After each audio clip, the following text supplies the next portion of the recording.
we have Robert Rose, who is the founder and a strategic advisor for a company called MedWand.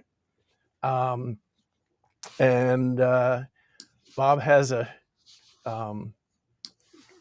broad perspective, comes at these issues from many different angles. And so he's going to be talking about some clinical grade connected devices for telehealth.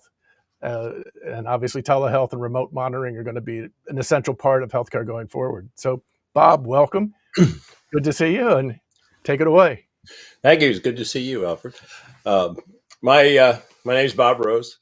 Thanks for joining me today. So we'll embark on what I hope will be a quick and enlightening journey through the ever-expanding universe of clinical grade connected devices and telehealth.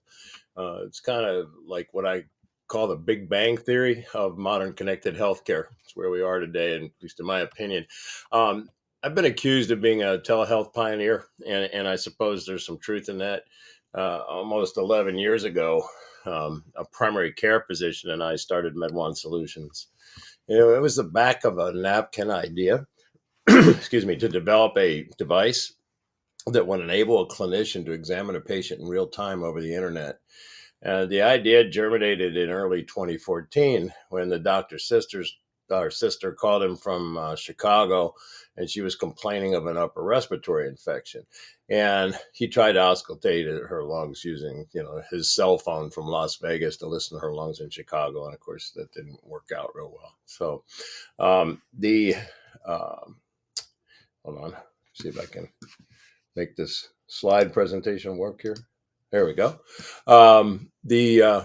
Today, after many iterations of development and millions of dollars and exhaustive FDA trials and testing, excuse me, and of course a global pandemic, MedWand's an FDA cleared device. It has a pulse oximeter, an ECG, a digital stethoscope, a thermometer, high resolution video system, and it does exactly what we set it out to do, which was to examine a patient remotely in real time. And while MedWand is an important part of the telehealth continuum as an RPE, or remote patient examination device, we learned along the way that it's not a continuous monitoring device, or even designed to be used for simple episodic measurements, reporting and monitoring. This is where RPM devices come in. But today, we're still mostly discrete devices with multiple applications and workflows that can be difficult for a patient to navigate. There's a few things that are starting to come together into unified devices, but we're not really there yet. Too often, the universe of connected devices, the Big Bang theory applies. In other words, it kind of exploded all at once. And as a result of the pandemic, it's all out there. It's moving at light speed, but too often it's moving in completely different directions. And because of the recent advances in remote patient monitoring, remote patient examination, and soon enough we're going to be seeing more and more remote patient treatment, we're standing on the cusp of a technological revolution in medicine. And we're witnessing an unprecedented transformation of how care is delivered. The global market for these devices is booming, right? With a CAGR of over 19%. We're talking about reaching 203 billion globally by 2032. That's a pretty significant market. And by now, it should be no surprise to anyone how we got here.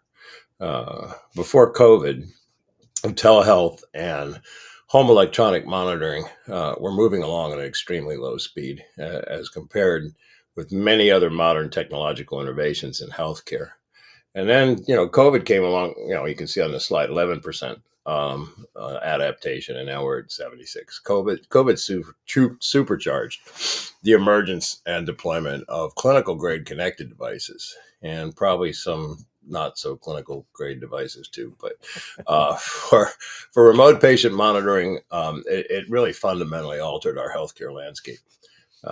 The challenges in healthcare delivery, as we all know, are further exacerbated by a critical shortage of healthcare professionals across many specialties, and it's getting worse. If you look at these numbers, There are serious shortages of clinicians projected